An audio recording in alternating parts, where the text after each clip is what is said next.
माँ चली अमेरिका। निधि का नेचर बचपन से ही शर्मिला था।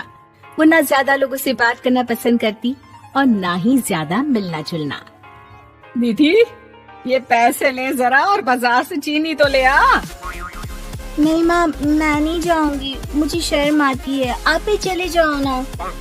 अरे पता नहीं क्या करेगी ये लड़की, जीवन में कभी कुछ किया ही नहीं सिवाय पढ़ाई और घर के कामों के। इसकी शादी भी आसपास ही कहीं करवा दो, दूर जाकर इसका गुजारा कैसे होगा। निधि सुनती सबकी, समझती थी, लेकिन चुप करके रह जाती। एक दिन पिता के दोस्त अपने परिवार के साथ निधि के घर खाने पर आते हैं। उनकी बेटी बहुत ही स्मार्ट होती है। निधि बेटा, वीणा के साथ बात करो, देखो अंकल की बेटी भी आई है उनके साथ। निधि वीणा के साथ वहीं बैठ जाती है। चलो ना अंदर चलते हैं, यहाँ कहाँ बड़े लोगों के बीच बैठे। निधि माँ की तरफ देखती है और अंदर चली जाती है। वैसे मैंने ना अपना चैनल खोला है, तुम सब्सक्राइब करना उसमें। मैं ना ब्यूटी और फैशन की बात करती हूँ, ये देखो।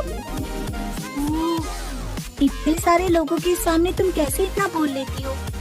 मुझे तो बहुत शर्म आती है। अरे शर्म कैसी?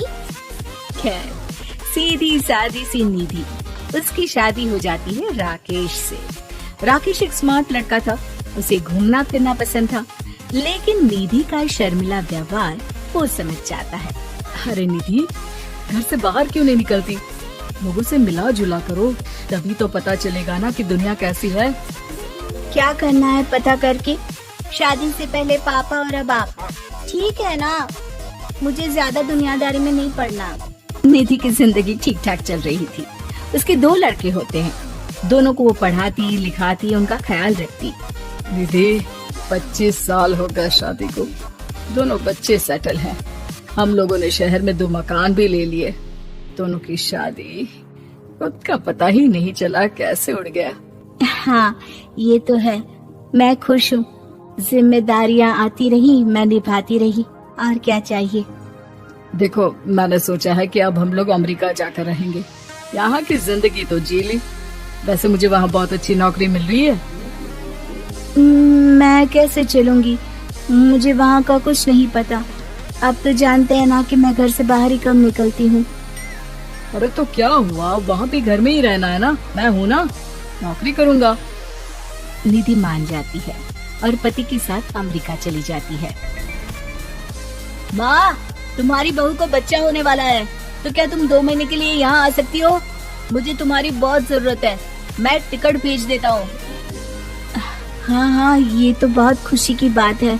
मेरा भी मन सबसे मिलने का कर रहा था, पर क्या माँ, पर अब मैं आऊंगी कैसे? पापा से बात करती हूँ। देखो माँ, प्लीज बहाना मत बनाना, तुम जानती हो ना इस वक्त में मैं किसी पर भरोसा नहीं कर सकता हूँ। निधि पति को सारी बात बताती है। क्या आप भी चलेंगे? निधि, आने जाने में बड़ा खर्च हो जाएगा, ऊपर से मुझे यहाँ छुट्टी नहीं मिलेगी। बहू पर वक्त ऐसा है कि तुमको तो जाना ही पड़ेगा। मैं अकेले दुकान तक तो नहीं जा पाती, इतनी दूर भारत कैसे जाऊंगी? मुझसे नहीं होगा। लेकिन सबके कहने पर निधि को जाना ही पड़ता है। एयरपोर्ट में घबराई निधि एक मुसाफिर से कहती है, मैं ना भारत जा रही हूँ, दिल्ली जाने वाली फ्लाइट। सब मिलकर निधि की मदद करते हैं और फाइनली निधि भारत पहुंच जाती है, जहां बेटा उन्हें घर ले आता है। वाह माँ जी, यहाँ तो मैं भोपाल तक नहीं जा पाती, आप अमेरिका से आ गई। भाई चालाकी तो औरतों में होनी ही चाहिए, यहाँ हम बुद्धू के बुद्धू रह गए। निधि इतनी दूर और लंबा सफर करके थक जाती है, वो चुपचाप बैठ जाती है। बैठना नहीं है माँ जी, बच्चा पकड़ना है, ये लीजिए। और हाँ, घर का काम तो मैं करूँगी नहीं, जानती है ना शरीर कच्चा सा है, तो मुन्ने को सुलाकर कुछ बना लीजिएगा। निधि को बहू का व्यवहार बहुत बुरा लगता है। जैसी भी थी, पिता और पति की हमेशा लाडली रही थी निधि। निधि बेटी की तरफ देखती है। माँ, वो काम वाली कोई मिल नहीं रही है ना, मैं देखने की कोशिश तो कर रहा हूँ, जैसे ही मिल जाएगी वो संभाल लेगी सारा काम। अरे कैसी बात कर रहे हो? जब पहले मैंने कहा था कि अमेरिका से इनके टिकट में जो पैसा खर्च कर रहे हो उतने में नौकरानी रख लो, तो नहीं, मेरी बात पर विश्वास नहीं था। कि ना कोई मेरे बच्चे को अच्छे से नहीं संभालेगा। अब इनका भी खर्चा और नौकरानी का भी खर्चा। अरे ना जी ना, मैं नहीं संभाल सकती।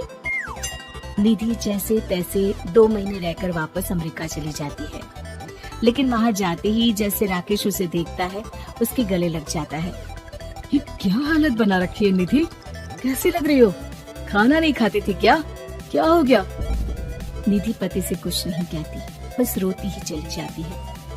मैं नहीं जाऊंगी कभी भी भारत, आप मुझे हमेशा यहीं रखना अपने पास। राकेश बेटे को फोन करता है।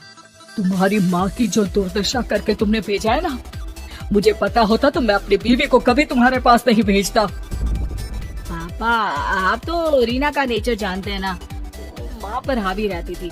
अब मैं तो ऑफिस चला जाता था, वो माँ पर जुल्म करती है और माँ भी इतनी सीधी है कि चुपचाप सहती रही।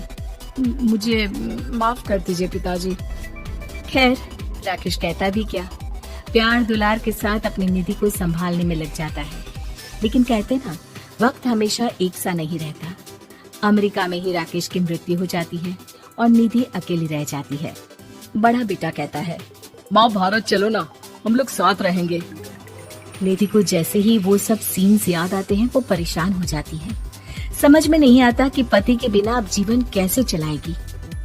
मैंने सारा जीवन घर का काम किया, घर देखा और जिंदगी चलाई, लेकिन जिस घर में रही सबने प्यार दिया, मैं वहां नहीं जाना चाहती। तभी राकेश जिस कंपनी में काम करता था उसका मालिक निधि के घर आता है। वो भी भारतीय ही होता है। दीदी, राकेश ने आपके बारे में बताया था।